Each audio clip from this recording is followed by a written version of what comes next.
The aftermath of the last major election cycle in the United States played out like a car crash on Twitter. Donald Trump riled up his supporters through his Twitter account after roundly losing the presidential election. Twitter banned Trump on January 8, 2021, seemingly permanently. Edward Perez was director of product management at Twitter, overseeing the product team devoted to civic integrity. Perez's role was to keep Twitter safe during times of great upheaval, such as elections. Perez is now a board member at the Osset Institute, a nonpartisan group devoted to election security and integrity.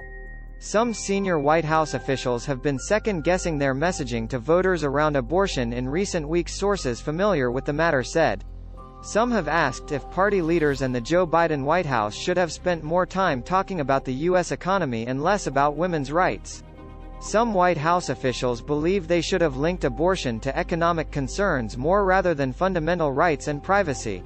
Over 70 of U.S. women who have an abortion cite the cost of having a child as a top reason, a Guttmacher Institute survey found. Biden and Kamala Harris have said they will push to codify abortion rights if Democrats expanded control of Congress. The White House signed executive orders on the issue and met with state legislators, grassroots activists and coalitions to fine-tune abortion messaging. Voters in 5 states will consider abortion-related ballot measures on Tuesday. A proposal backed by the Democratic-led state legislature and reproductive rights advocates would enshrine the right to an abortion in the state's constitution. The measure would cap a year-long effort by advocates in California to protect abortion rights, including recent funding to help people who live in states where the procedure has been limited or banned seek care. The measure affirms that all infants born alive after a failed abortion are legal persons in the state. The limited data on these types of incidents suggests they are rare and likely to involve fetuses with severe conditions that make them unlikely to survive. The last 5 presidents have been elected with party control of the House and Senate, and 4 of them lost that control in the following midterm. 13 of the last 19 midterms saw losses in both chambers for the party in power. Of the 6 remaining elections, only 2002 midterms resulted in gains in both House and Senate for the president. This is largely attributed to the country rallying around the Bush administration in the wake of the September 11 attacks.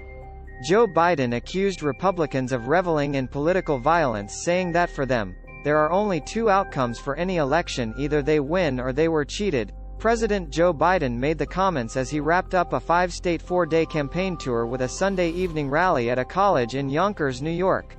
Trump appeared in Miami late on Sunday to support Florida's Republican Senator Marco Rubio, who is seeking another term on Tuesday. The former president mocked leftist politicians, promoted his Truth Social platform, and predicted a Republican-controlled Congress would target a number of culture war issues dear to Florida, including critical race theory and LGBTQ rights. Democratic Congressman Jim Clyburn defended prior comments that the climate in the U.S. had similarities to Germany in the early 1930s.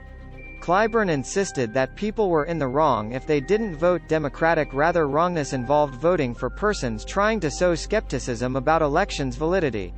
Virginia's Republican Governor Glenn Youngkin told voters that his party better represented their economic interests. The party in control of Congress often loses its majority during midterm elections. A Republican majority at this point of Joe Biden's presidency would not be shocking, historically speaking. A dramatic political shift in the current climate, however, could fan the flames of unrest and pessimism pervading a country that is increasingly divided.